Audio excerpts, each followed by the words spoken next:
All right, on the line right now, pretty excited. We're heading all the way to China. Good morning, Leon Etienne. Good morning. Or good evening. Hey, good morning. How are you? So you're in China right now? Yeah, I'm in Macau, China right now. Well, technically it's Macau. It's its own little, but everyone says Macau, China because it's literally right next to China. Now, it's evening time there, right? Okay, it's 13 About hours. 13 hours, yeah. So you got to be getting hungry. Do you do American takeout? He can just magically make it appear. Turns out there's McDonald's everywhere in the world.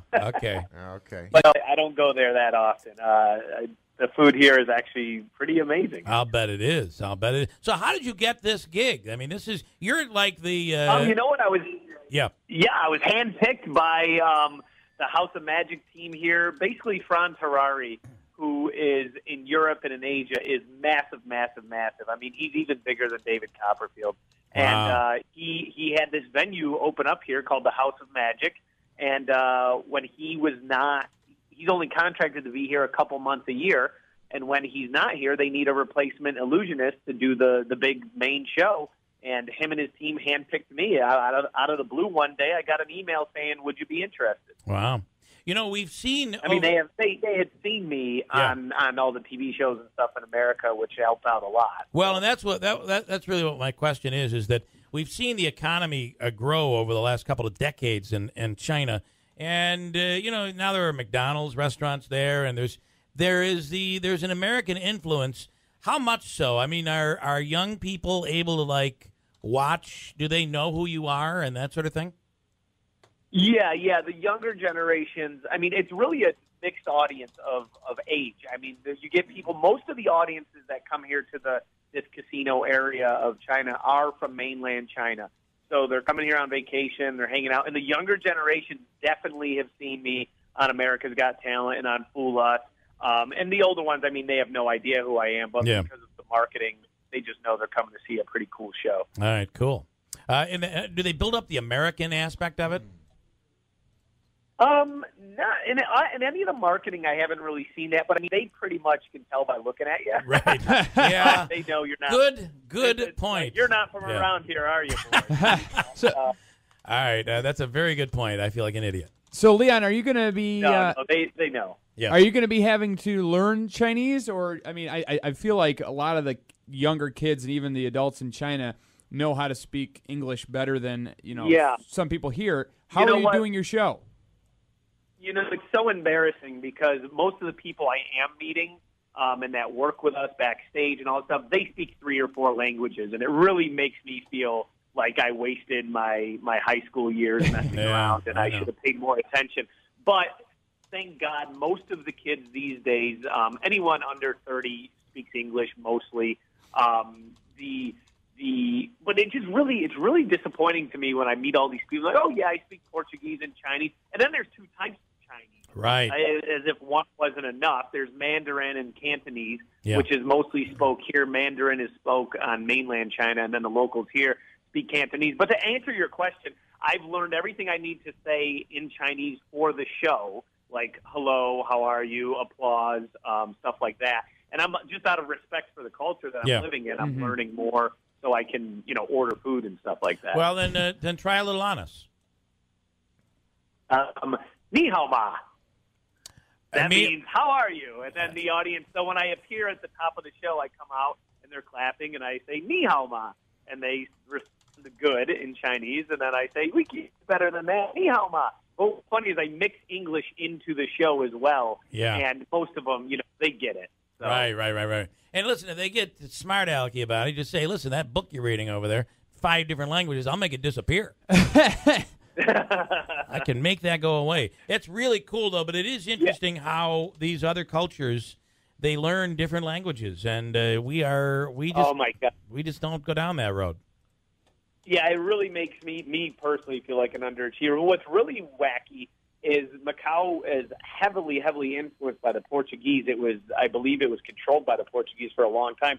So all the signs here are in Chinese and Portuguese. Oh. And then, restroom signs and stuff like that are pretty universal. You can't really mess that up. Yeah. But yeah, I mean, you literally fly into Hong Kong and you take a ferry right over here to Macau. And Macau itself is like the Las Vegas of Asia. I mean, it's literally, if you didn't know you were in China, you wouldn't know. I mean, there's a desert, but you're literally, there's the MGM. Wow. City, which is the casino I work at. I mean, it's all right here.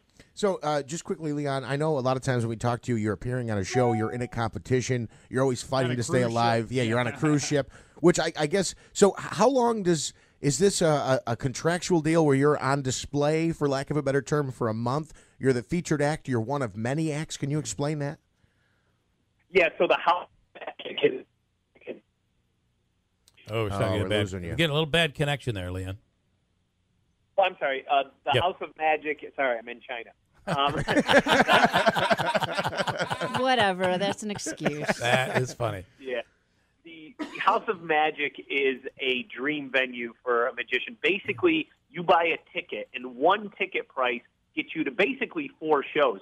You come into this environment where it's like an old magic museum, and a really talented, world-renowned close-up magician does close-up card tricks for you as you're waiting to enter the first theater. And then you go into the first theater, and then there's another amazing act that you watch for 15 minutes.